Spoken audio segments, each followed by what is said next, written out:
We're moving on to a conflict in Korea. I like that Beatles thing. Thank you. All right, now, to understand the conflict in Korea, you've got to understand how it got to that point. When the Japanese surrendered and ended World War II in 1945, the country of Korea was divided. And the northern part, or North Korea, is going to be ruled by a communist leader and is going to be very heavily armed militarily. Okay? So the northern part will be ruled by a communist leader and they will be very heavily armed, their military. Whereas South Korea would be ruled by a non-communist leader with a military that was very much unprepared. So in the agreement that ended World War II after Japan surrendered in the Pacific, Korea was divided into two parts. The northern part was a communist country ruled by a communist leader, military very heavily armed. The southern part of Korea was under non-communist leadership and had an army that was very unprepared. Well, it doesn't take a rocket scientist to figure out that North Korean leaders saw this as an opportunity and decided to overthrow South Korea to make the entire country communist. Same thing's going to happen in the 50s and 60s where? Vietnam. Same thing almost, identical. Okay? And so again, North Korean leaders see this as an opportunity. They decide to overthrow South Korea to make the entire country communist. Hey, Mr. Rose, how's it going? Speaking of communists. And there is one. How about a nice hand for Caitlin for whatever that is, the golf medal? Right?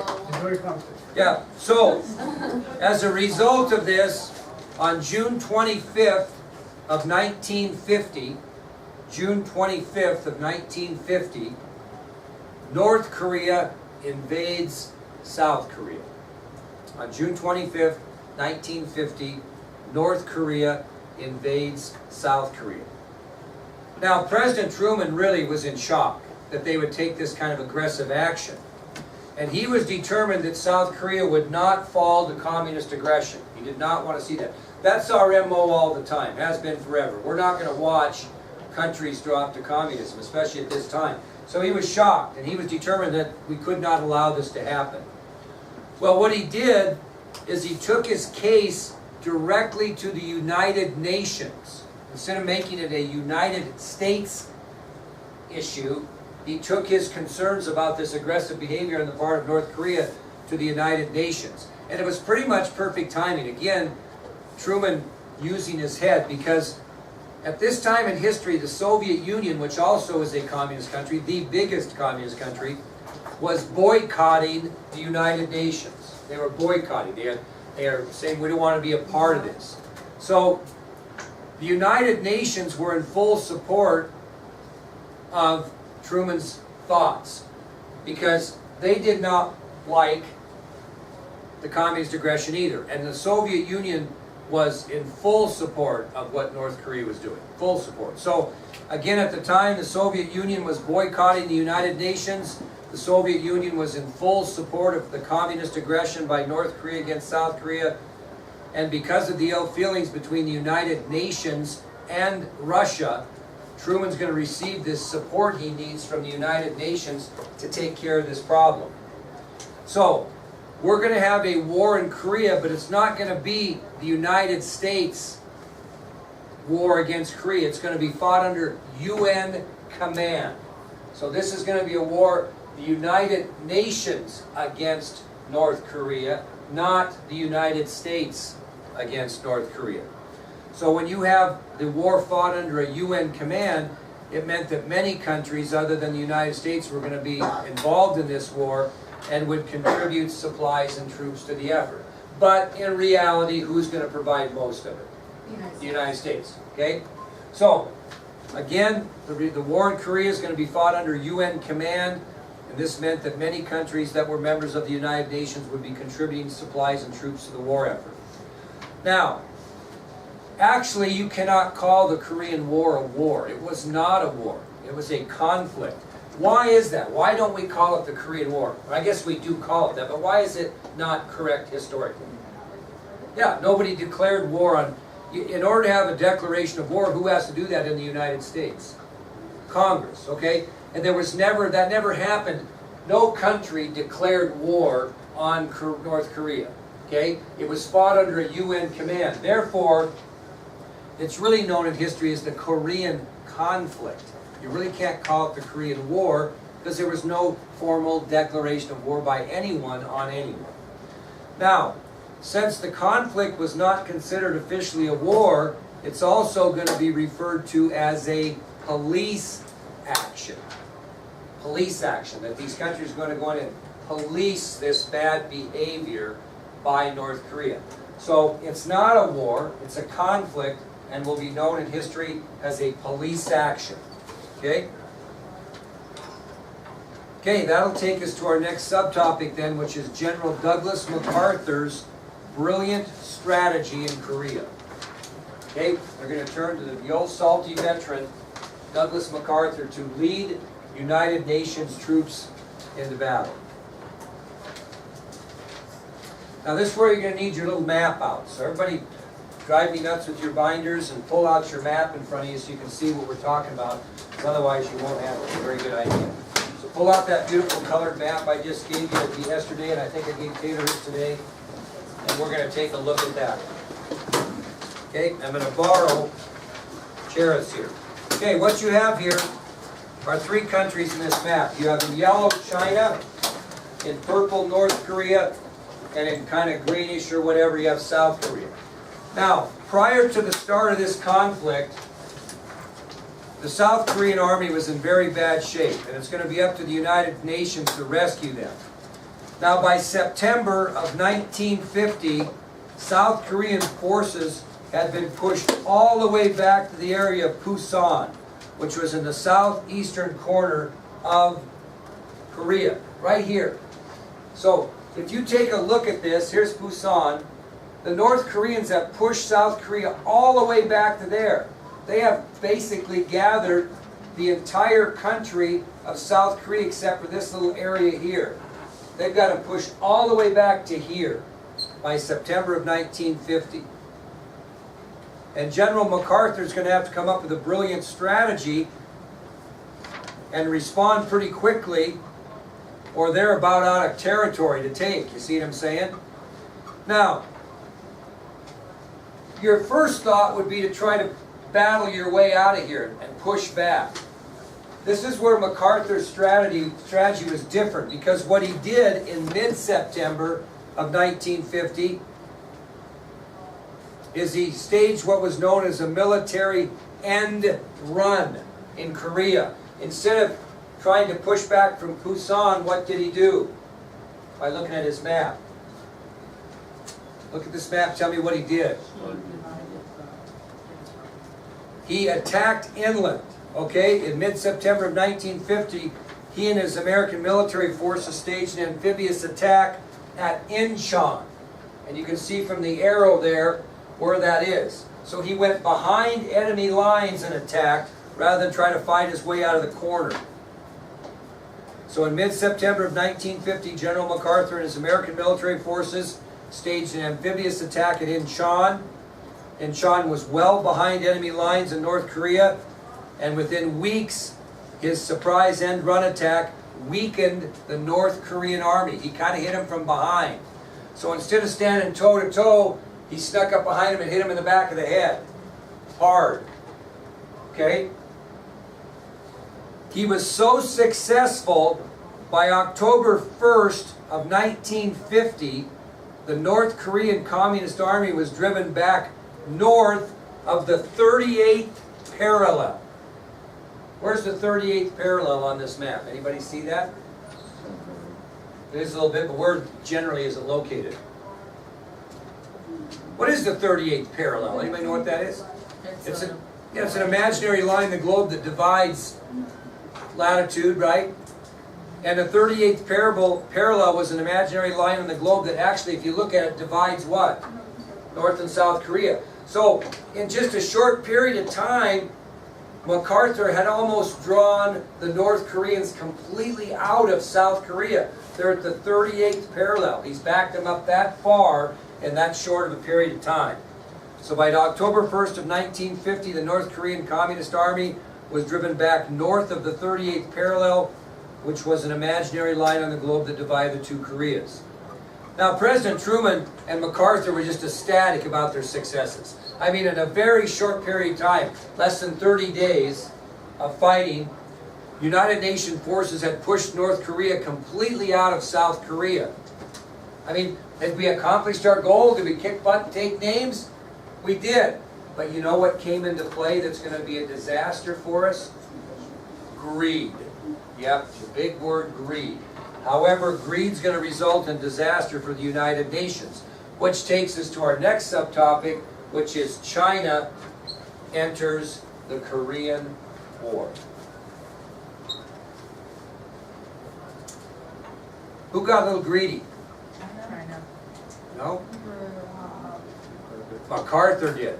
With all of this early success, General MacArthur wanted to push things a little further in Korea. It becomes his desire to drive communism out of all of Korea. So now he's going to try to do the same thing to North Korea as they were doing to South Korea that we were so against. He thought, well, that was pretty easy. We'll just drive these communist bastards completely out of Korea. That's what we'll do. And he met with President Truman, and he explained his plan, and the president gave MacArthur his blessing. He thought it was a good idea too. Didn't take much to run him out of South Korea. We'll just run him out of North Korea too. Well, MacArthur's planning his new strategy, and news of these plans reaches the Chinese government, who are what type of country? Communist. Okay? They hear this plan. And they don't necessarily get up in arms. They basically say, if you go ahead with your plan to liberate North Korea, you make sure that you stay clear of the Yalu River. Because what does the Yalu River do if you look on your map? Divides China and North Korea. So, as General MacArthur plans his new strategy, this news of his plans reaches the Chinese government. They're not overly happy about his plan, and they make it very clear to the United Nations that if American troops get in the vicinity of the Yalu River, there will be problems. Matter of fact, the government states if they do, Chinese military would respond with force. Okay? So, the Yalu River serves as a border separating China from North Korea, and the Chinese government further states that if the United Nations forces would threaten the China-North Korean border, in other words, get near the Yalu River, they would respond with military force. Well, Truman was a little concerned about that, but MacArthur assured him China will never interfere. That they don't have the guts. They will not do it. They will not. They say they will, but I'll assure you, Mr. President, they will not interfere. And he boldly assured President Truman, quote, to have the boys back by Christmas.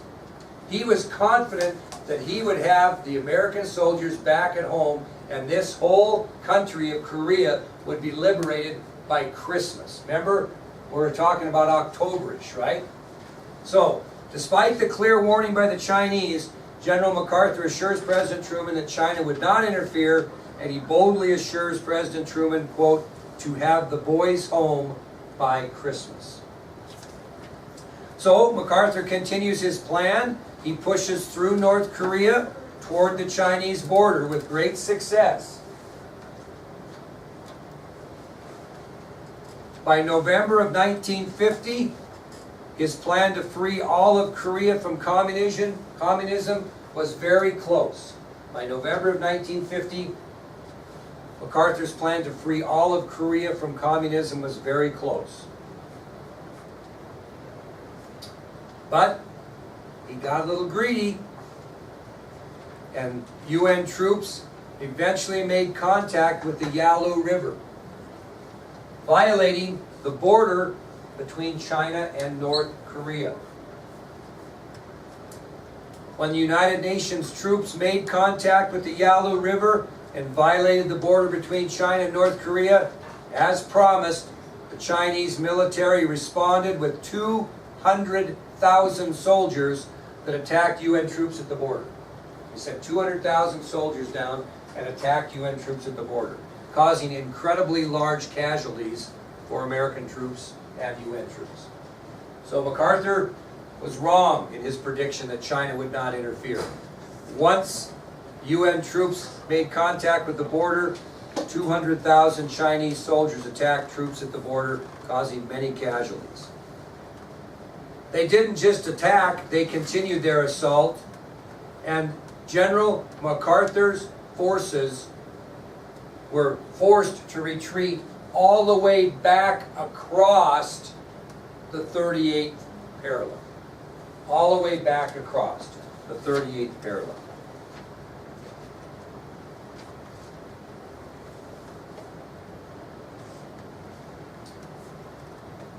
So we even lost ground from our initial goal, right? Because we're back on the other side of the 38th parallel. That wasn't even the bad news. By January of 1951, with Chinese assistance, North Korea had recaptured the South Korean city of Seoul. So they had gone all the way past the 38th parallel and even captured the South Korean capital of Seoul. So basically, we're in the same position we were when the conflict began. Not so much land-wise, but the capital of Seoul was captured by the North Koreans when we started this mess. Now we're all the way back to where the capital is captured again. Once you capture the capital of the country, you pretty much have control of that country. So we are right back to square one. And we have this thing done where we wanted to be. Now, MacArthur, upset, wants more serious actions against the North Koreans. He wants to really put it on them now. And these actions, these more serious actions that MacArthur wants, is going to develop a controversy between possibly the most popular military figure in America and the Commander-in-Chief, the President of the United States. So again, MacArthur calling for more serious action against the North Koreans, and this call for more serious action by MacArthur will develop a controversy between possibly the most popular military figure in America and the Commander-in-Chief, the President of the United States. Which will take us then to the next subtopic, which is the Truman-McCarthy controversy. The Truman-MacArthur, controversy.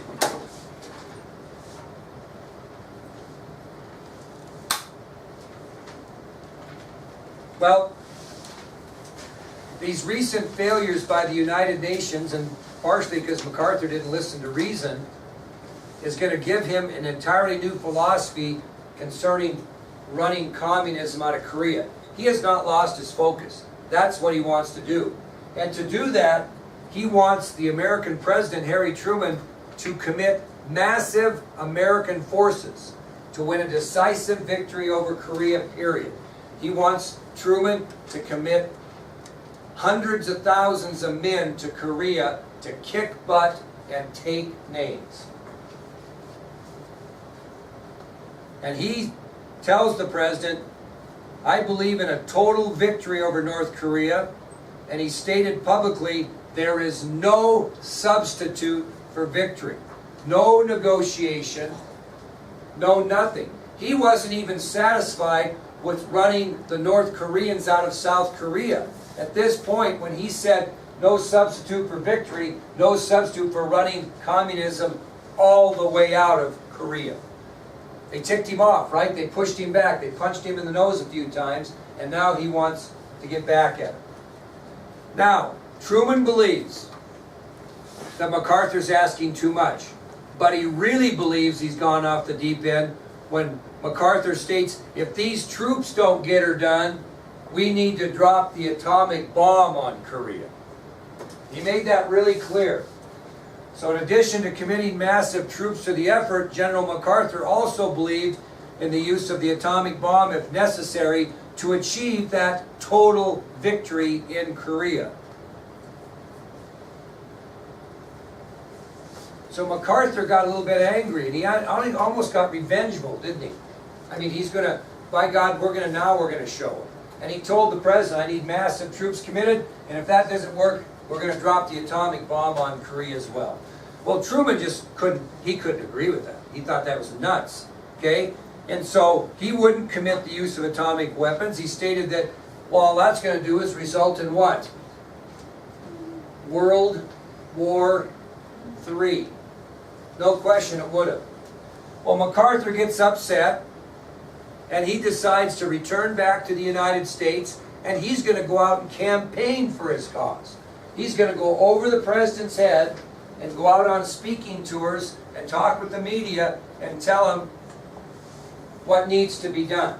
Despite the fact the commander-in-chief, his boss, is telling him that's not going to be done. Okay? So MacArthur travels all over, states publicly to the media that he should have the authority to use the atomic bomb, not only in Korea, but if the damn Chinese get in our way, we'll use it there too. He goes around and tells people all across the country this. He crusades across America. He criticizes President Truman for not following his advice. Now, he couldn't even stop with that. The next thing he does is he tries to appeal to Congress over the president's authority. He tries to set up a meeting with Congress over the president's authority to campaign for these troops and use of atomic weapons. So he goes all over the countryside and tells people what needs to be done. We'll drop the damn bomb on Korea and China both if we have to. And he criticizes President Truman for not following his advice, and finally he goes way too far and he tries to appeal to Congress over the president's authority. At this point, Truman has had everything he can take of MacArthur. So on April 11th of 1951, April 11th of 1951, President Harry S. Truman